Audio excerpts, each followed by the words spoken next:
You won't believe what happened in my quiet neighborhood. It all started when I noticed something strange in the sky, a drone flying way too close to my property. At first, I thought it was just some harmless hobbyist, but then I realized it was controlled by none other than the HOA's notorious Karen. You know the type. Always watching, always judging, and apparently now meddling in everyone's business. This wasn't just any drone, though. It was the one that ended up smashing right into my windmill, pride of my property and a huge investment. The damage? A shattered blade that's going to cost me $30,000 to replace. This story isn't just about a drone accident. It's about how one person's careless actions can spiral into something much bigger, involving community rules, personal grudges, and a fight over what's fair and who should take responsibility. The HOA Karen has made it clear she's not backing down, but neither am I now. I'm stuck in this mess, trying to figure out how to get my life back on track, while dealing with an organization that seems more interested in control than fairness.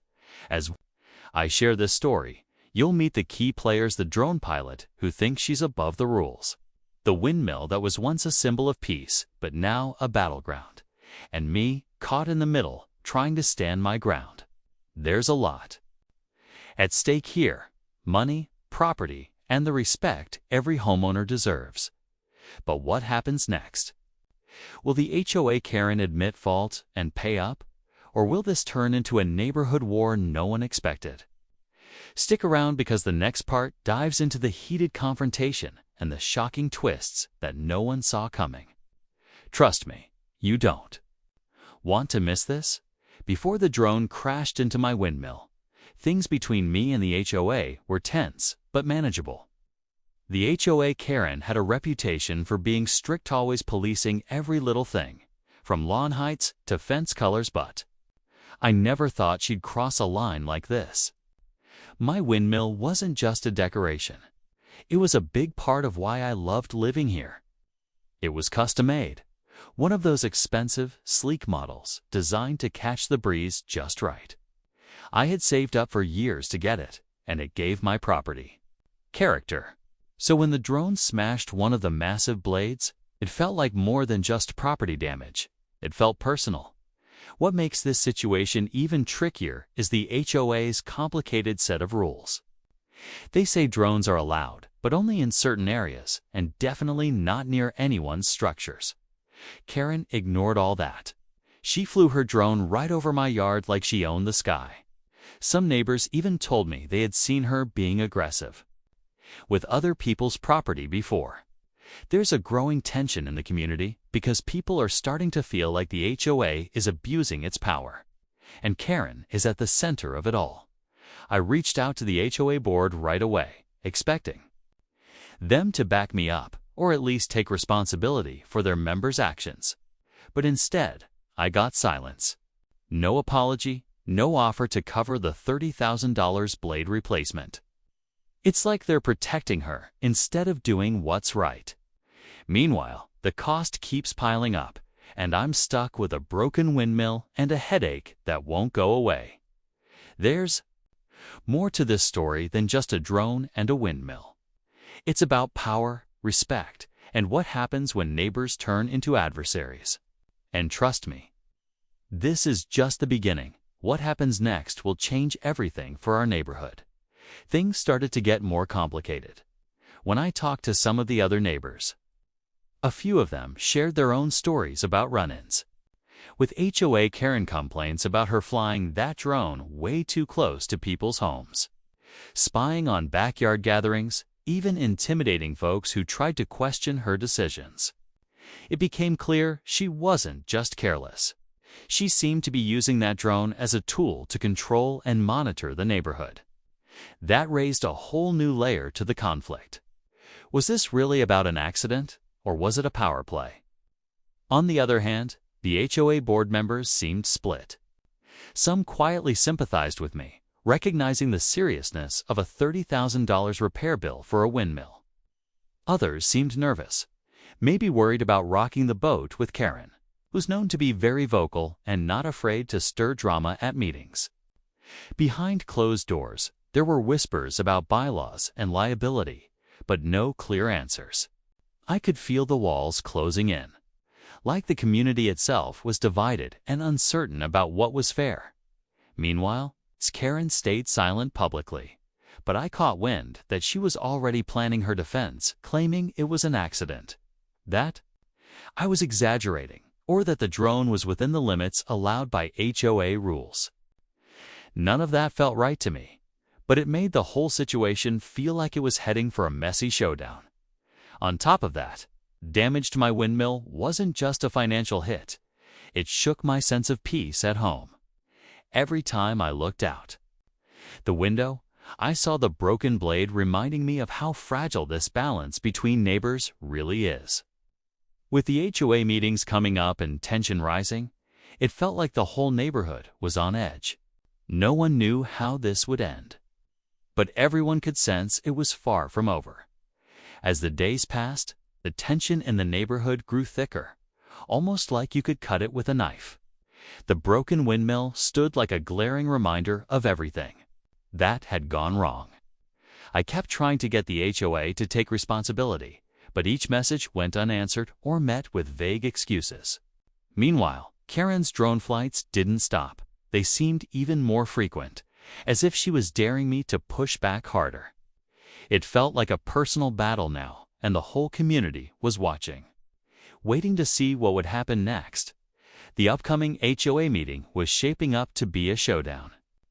I knew Karen would be there, ready to defend herself with all the force she had, probably turning the situation around to make me the bad guy. I heard rumors she was gathering allies, using her influence to control the narrative and protect her position. Meanwhile, I was trying to prepare, gathering evidence, testimonies from neighbors who had seen what happened, and even experts to explain the cost and damage to the windmill. But even with all that, I wondered if it would be enough. What made it worse was the growing divide among neighbors. Some sided quietly with me, frustrated by the HOA's favoritism and the reckless behavior. Others were scared to speak up, worried about the backlash from Karen and the board. The community was fractured, and the calm neighborhood I once loved felt like a pressure cooker about to explode. Every message from the HOA seemed to dodge the issue, and Karen's silence only added fuel to the fire. The conflict wasn't just about the $30,000 blade anymore. It was about respect, fairness, and the kind of neighborhood we wanted to live in. The meeting was coming, and everyone knew it could change everything. But how? And who would come out on top? The answers were still out there, hidden in the shadows of this growing storm. Just when I thought things couldn't get any more complicated, a new twist hit me like a lightning bolt. A neighbor I barely knew reached out with some surprising information. Apparently, Karen wasn't just flying that drone recklessly. She'd been using it to record footage of several properties, including mine, without anyone's permission. Worse yet, there were rumors that some of those videos had been shared privately with the HOA board, possibly to use as leverage in disputes or to intimidate other homeowners. Suddenly, this wasn't just about a broken windmill anymore. It was about privacy violations and potential abuse of power. This revelation sent shockwaves through the community. People who had been quietly uneasy about Karen's behavior now felt openly alarmed. If she was spying on neighbors with that drone, what else was going on behind the scenes? The idea that the HOA might be colluding to cover this up made the whole organization seem less like a community group and more like a shadowy control network. The stakes had just shot through the roof at the same time. I discovered that the HOA's insurance might not cover the damage to my windmill after all. They were now claiming the incident fell under a gray area in the policy, blaming technicalities instead of taking responsibility. That meant the $30,000 replacement cost was suddenly all on me unless I could force them to admit fault. It felt like the entire system was rigged against me. As the next HOA meeting drew closer, the tension was almost unbearable. Karen had gone. on the offensive, accusing me of harassing her and causing drama for the neighborhood. Meanwhile, whispers about the drone footage scandal were spreading fast, turning neighbors against each other. It felt like the quiet community I once knew was breaking apart right before my eyes, with privacy, property damage, and trust all on the line. The upcoming confrontation promised to be explosive. No one knew how it would end, but everyone knew things couldn't stay the same. The day of the HOA meeting arrived, and the tension in the room was almost unbearable. Everyone seemed on edge, waiting for the showdown that had been building for weeks. When I stood up to present my case, I laid everything out: the drone collision, the $30,000 blade replacement, and the disturbing revelation about unauthorized drone footage invading our privacy. The room was silent as neighbors listened, some nodding in agreement, others shifting uncomfortably in their seats. Karen tried to defend herself, insisting it was an accident, that the drone flights were within her rights, and denying any wrongdoing. About spying. But then, something unexpected happened. One of the board members, someone who had been quietly supportive but afraid to speak up, came forward with proof. They revealed that the HOA's own drone flight logs showed Karen had repeatedly violated the community's safety rules and had even ignored warnings sent months before. The proof was undeniable, and the room buzzed with murmurs of shock. Faced with this evidence, the HOA had no choice but to accept responsibility. They agreed to cover the cost of the windmill blade replacement and promised to enforce stricter drone regulations immediately. It felt like a win just for me, but for everyone in the neighborhood who had been quietly worried about the growing control and surveillance. But just as the meeting was wrapping up, and I thought this nightmare was over, Karen dropped a bombshell.